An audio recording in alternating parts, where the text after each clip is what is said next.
بسم الله الرحمن الرحيم.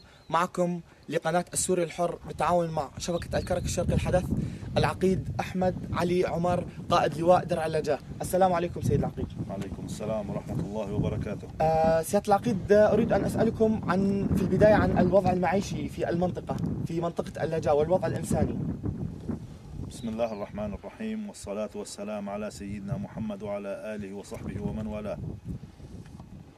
نسأل الله في البداية، نسأل الله القبول لشهدائنا وشفاء جرحانا وفك أسرى معتقلينا.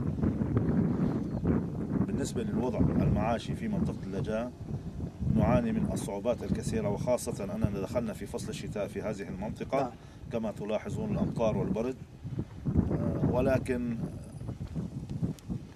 أبطال لواء درع اللجاه متعودون على هذا الجو ولا يهمهم هذا الطقس، لأنهم يخوضون معركة قضية ومعركة دين في سبيل الله. بالنسبة للمواد الغذائية، كيف يتم تأمينها للعساكر ولعناصر الجيش الحر؟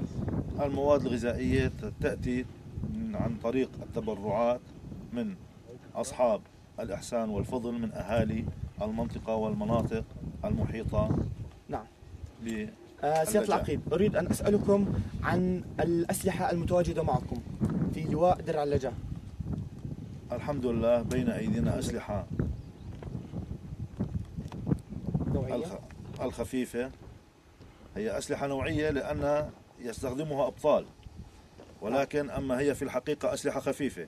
معنا البنادق الروسية الكلاشينكوف والرشاشات والقواذف، هذه هي أسلحتنا، ولكن هي تصبح نوعية بإرادة وصمود الأبطال. نعم. أريد أن أسألكم عن الدعم العسكري والدعم المادي من قبل المجلس العسكري الثوري في محافظة درعا.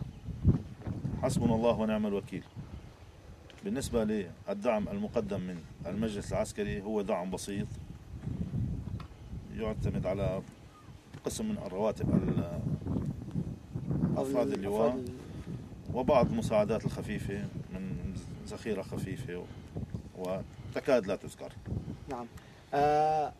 سيد العقيد، بعد هذا الكلام، ماذا بعد انشقاقكم وبعد المعارك التي خضتموها وبعد الشباب الذين استشهدوا بين أيديكم والمعارك التي طالت عليكم والصعوبات التي تلقيتموها من بداية انشقاقكم إلى يومنا هذا، ماذا توجه لزملائك سابقا في الجيش النظام الذين هم على رأس عملهم لحد الآن؟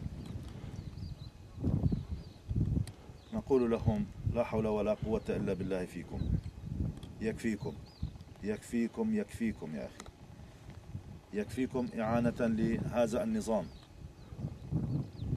يكفيكم. ألا ترون دماء الشهداء؟ ألا ترون دموع الثكالى؟ يكفيكم مساعدة لهذا النظام. الوقت ليس في صالحكم، تعلمون بأن هذا النظام على وشك الانهيار. أقول لكم الحقوا أنفسكم، أثبتوا وطنيتكم وإخلاصكم لله تعالى.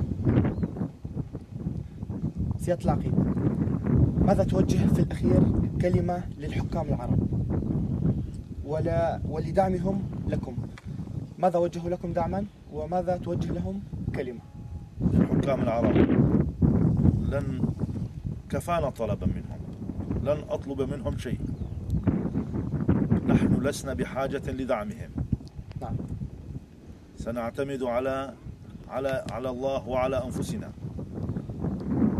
ويكفينا ما نغنمه من أسلحة من هذا النظام البائد بإذن الله قريبا.